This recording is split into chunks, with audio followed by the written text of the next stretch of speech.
ஓம் சாந்தி 10/9/2024 சாக்கார முரளி.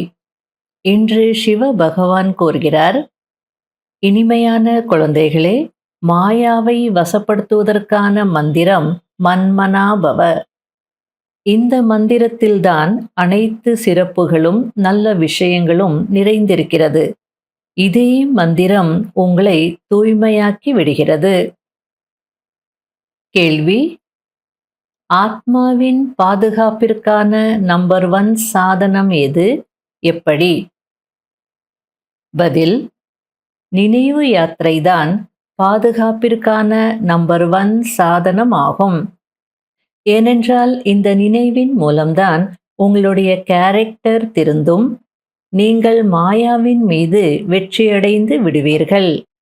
நினைவின் மூலம் தூய்மையற்ற கர்மேந்திரியங்கள் சாந்தமாகி விடுகிறது. நினைவின் மூலம்தான் பலம் கிடைக்கிறது. ஞான வாளில் தூய்மையின் கூர்மை வேண்டும். நினைவின் மூலம்தான் இனிமையாக சத்தோ பிரதானமாக ஆகுவீர்கள். யாரையும் தொந்தரவு செய்ய மாட்டீர்கள். ஆகையால் நினைவு யாத்திரையில் பலவீனமானவராக ஆகக்கூடாது.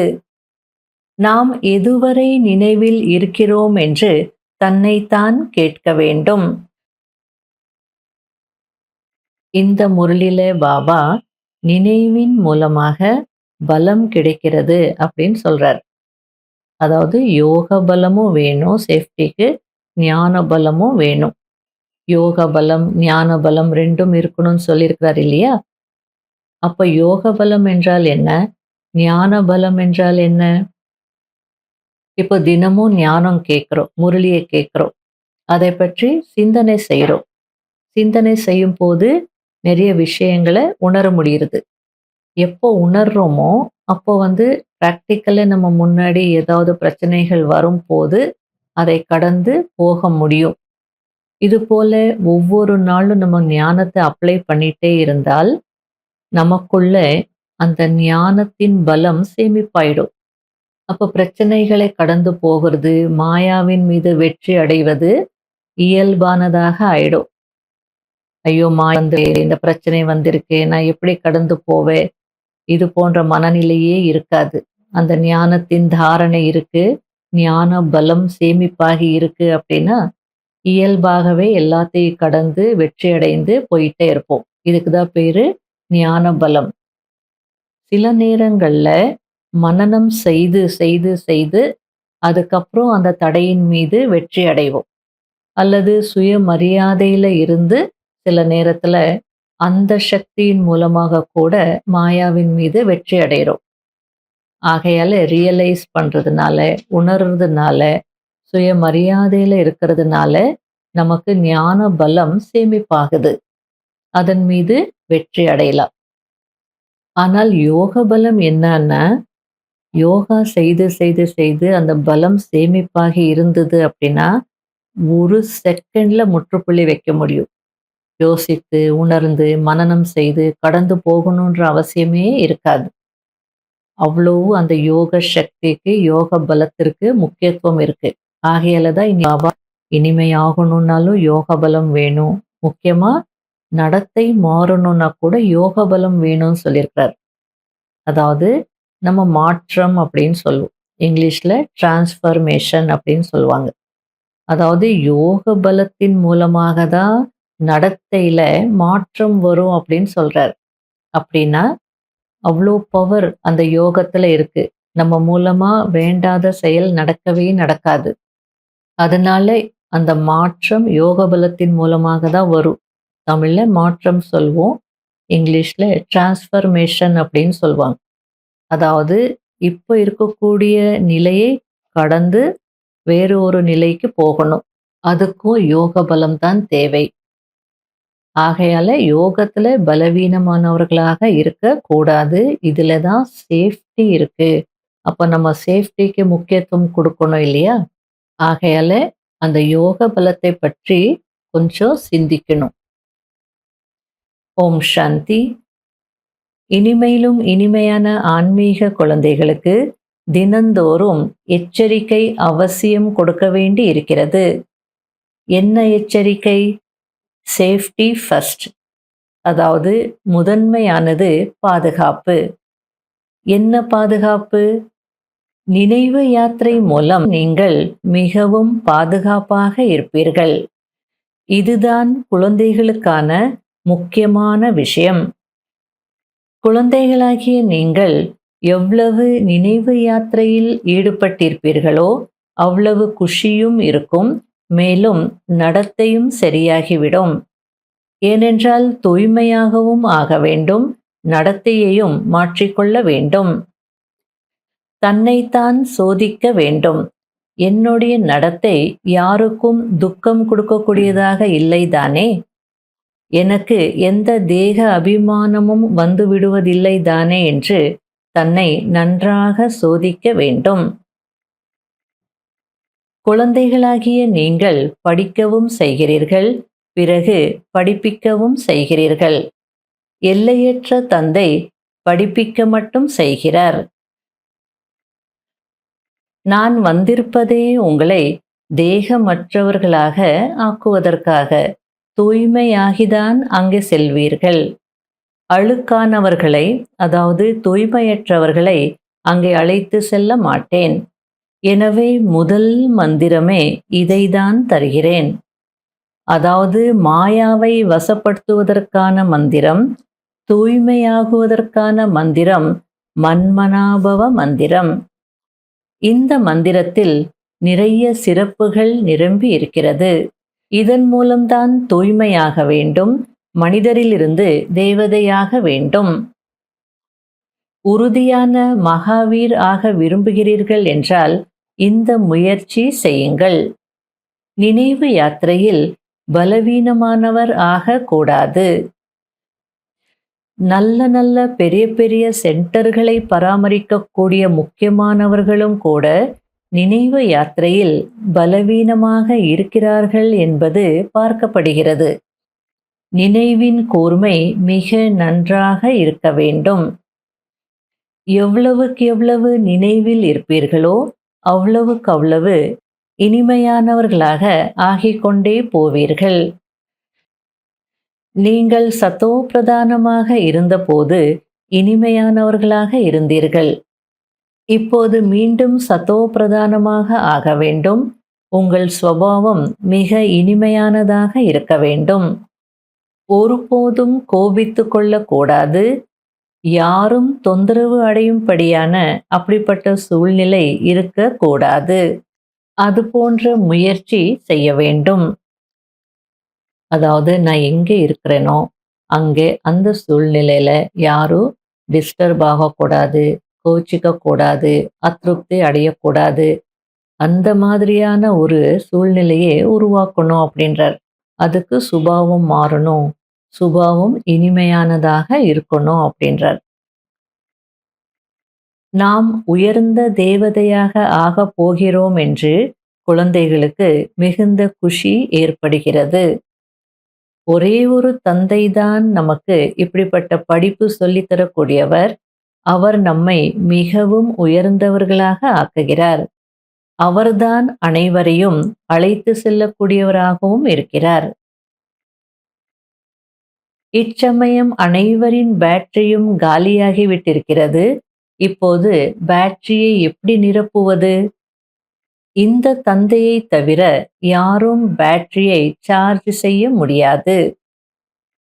குழந்தைகளுக்கு பேட்டரியை சார்ஜ் செய்வதினால்தான் சக்தி வருகிறது. அதற்கு முக்கியமானது நினைவுதான். ஆனால் அதில்தான் மாயாவின் தடைகள் ஏற்படுகிறது. சிலரோ சர்ஜனுக்கு முன்னால் அனைத்தையும் சொல்லி விடுகிறார்கள், சிலர் மறைத்து விடுகிறார்கள். உள்ளுக்குள் இருக்கும் குறைகளை பாபாவுக்கு சொல்லிவிட வேண்டும். இந்த ஜென்மத்தில் என்னென்ன பாவங்கள் செய்திருக்கிறீர்களோ அவற்றை அழியாத சர்ஜனின் முன்பு வர்ணனை செய்ய வேண்டும். இல்லையென்றால் மனதுக்குள் அரித்து கொண்டே இருக்கும். சொல்லிவிட்டீர்கள் என்றால் பிறகு அரிக்காது. அதாவது ஒரு குற்ற உணர்வு உள்ளுக்குள்ள இருந்துகிட்டே இருக்கும். எல்லாத்தையும் சொல்லிட்டீங்கன்னா மைண்ட் ஃப்ரீயா இருக்கும், அரிக்காது அப்படின்றார். உள்ளுக்குள்ளேயே வைத்துக் கொள்வது இது மிகவும் நஷ்டத்தை ஏற்படுத்தும். யார் உண்மையிலும் உண்மையான குழந்தைகளாக ஆகிறார்களோ அவர்கள் இந்த ஜென்மத்தில் இந்திந்த பாவங்கள் செய்திருக்கிறேன் என்று அனைத்தையும் பாபாவுக்கு சொல்லிவிடுவார்கள். இப்போது சங்கமயுக பிராமணர்களாகிய உங்களுக்கு இது கடைசி பிறவி. நாம் கலியுகத்தில் இல்லை என்பது தெரியும். இதை சதா நினைவில் வைக்க வேண்டும். நாம் புது உலகத்தின் எஜமானர் ஆகிக் கொண்டிருக்கிறோம். பாபா நமக்கு படிப்பு சொல்லி தருவதே புது உலகத்திற்கு செல்வதற்காகத்தான். இது சுத்த அகங்காரம் ஆகும். பாபாவும் காந்தம் அல்லவா?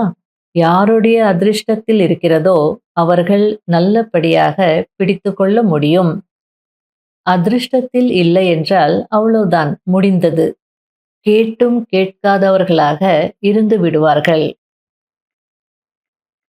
சிவ்பாபாவுக்கு பூஜையும் செய்கிறார்கள். பிறகு சர்வவியாபி என்றும் சொல்கிறார்கள். சிவ்பாபா, அதாவது சிவ தந்தையே என்று சொல்கிறீர்களே, பிறகு சர்வவியாபியாக எப்படி இருப்பார் என்று புரிய வைக்க வேண்டும். நல்லது. இனிமையிலும் இனிமையான காணாமல் போய் கண்டெடுக்கப்பட்ட செல்ல குழந்தைகளுக்கு மாத் பிதா பாப் தாதாவின் அன்பு நினைவுகள் மற்றும் காலை வணக்கம். ஆன்மீக குழந்தைகளுக்கு ஆன்மீக தந்தையின் நமஸ்காரம். கடைபிடிக்க வேண்டிய முக்கியமான சாராம்சம்: யாரும் கோபித்து கொண்டு அதிருப்தி அடையக்கூடாது. அப்படிப்பட்ட வாயுமண்டலத்தை உருவாக்க வேண்டும். தந்தைக்கு சமமாக தேகமற்றவர் ஆகுவதற்கான முயற்சி செய்ய வேண்டும். நினைவு பலத்தின் மூலம் தன்னுடைய சுபாவத்தை இனிமையாகவும் கர்மேந்திரியங்களை சாந்தமாகவும் ஆக்க வேண்டும். 2வது பாயிண்ட்: இப்போது நாம் சங்கம யுகத்தினர்கள், கலியுகத்தினர் அல்ல. பாபா நம்மை புது உலகத்தின் எஜமானர் ஆக்குவதற்காக படிப்பு சொல்லி தந்து கொண்டு இருக்கிறார் என்ற இதே ஆன்மீக போதையில் சதா இருக்க வேண்டும். அசுத்த சிந்தனைகளை முடித்துவிட வேண்டும்.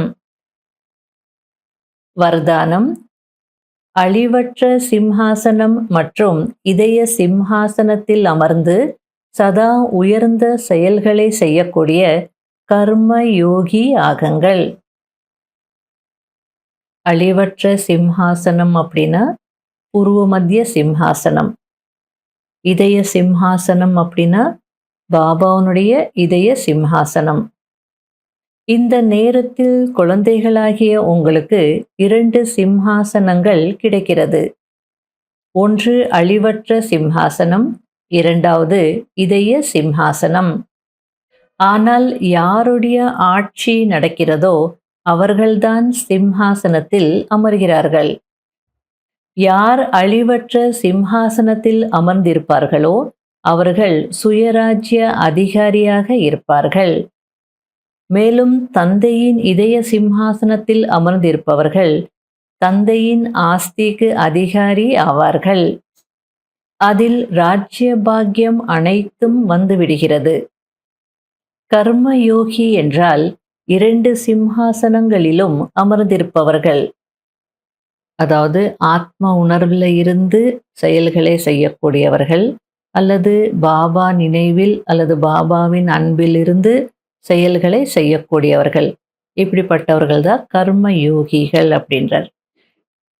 இப்படிப்பட்ட சிம்ஹாசனத்தில் அமர்ந்திருக்கும் ஆத்மாவின் ஒவ்வொரு செயலும் உயர்ந்ததாக ஆகிவிடுகிறது. ஏனென்றால் அனைத்து கர்மேந்திரியங்களும் லா அண்ட் ஆர்டர், அதாவது சட்ட ஒழுங்குப்படி செயல்பட்டு கொண்டிருக்கும். ஸ்லோகன்: யார் சதா சுயமரியாதையின் சீட்டில் செட்டாகி இருப்பார்களோ அவர்கள்தான் குணவான் மற்றும் மகான் ஆவார்கள். இன்றைய அவ்யக்த சமிகை: நாம் அனைவரும் ஈஸ்வரிய குழந்தைகள், வள்ளலின் குழந்தைகள். அனைத்து பிராப்திகளும் பிறப்புரிமையாக இருக்கிறது என்ற இந்த பெருமிதத்தில் இருங்கள். மாஸ்டர் பாக்கியத்தை உருவாக்கும் வள்ளலாகி, மாஸ்டர் வரங்களை வழங்கும் வள்ளலாகி, மாஸ்டர் கடலாகி சக்திசாலியான மனநிலையை அனுபவம் செய்யுங்கள். சதா அல்பகால ஆசை என்றால் என்னவென்றே தெரியாதவர் என்ற சக்திசாலி மனநிலையில் இருப்பதற்கான பயிற்சி செய்யுங்கள். ஓம் சாந்தி. பாபா உன் நினைவினிலே அமிர்தம் அருந்துகிறேன். பாபா உன் நினைவினிலே அமிர்தம் அருந்துகிறேன். அமிர்தம் அருந்துகிறேன்.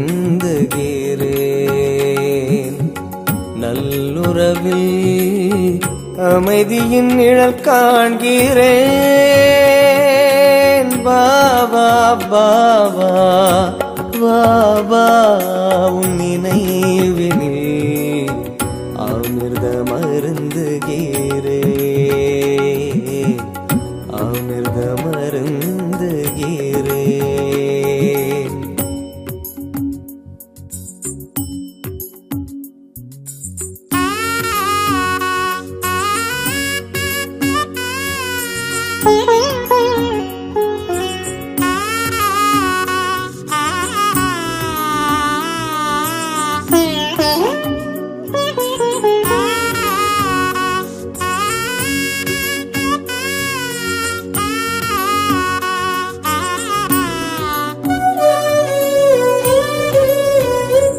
உன்னுறவற்ற இவ்வுலகின் சுகம் என்ன சுகம்? உன் துணையை தவிர வேறேது சுகம்? கண்மணியாய் உன் கண்ணில் வைத்தாய்.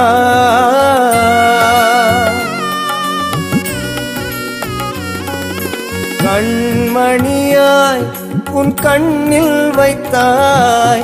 மண்ணில் மைந்தராய் வாழ வழி தந்தாய். வாழ வழி தந்தாய். பாபா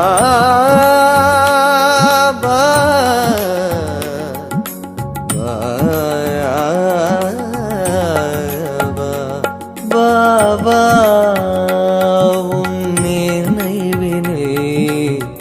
அமிர்தம் அருந்துகிறேன். பாபா உன் நினைவினில் அமிர்தம் அருந்துகிறேன். அமிர்தம் அருந்துகிறேன். நல்லுறவில் அமைதியின் நிழல் காண்கிறேன். பாபா பாபா பாபா உன் நினைவினில் அமிர்தம் அருந்துகிறேன். அமிர்தம் அருந்துகிறேன்.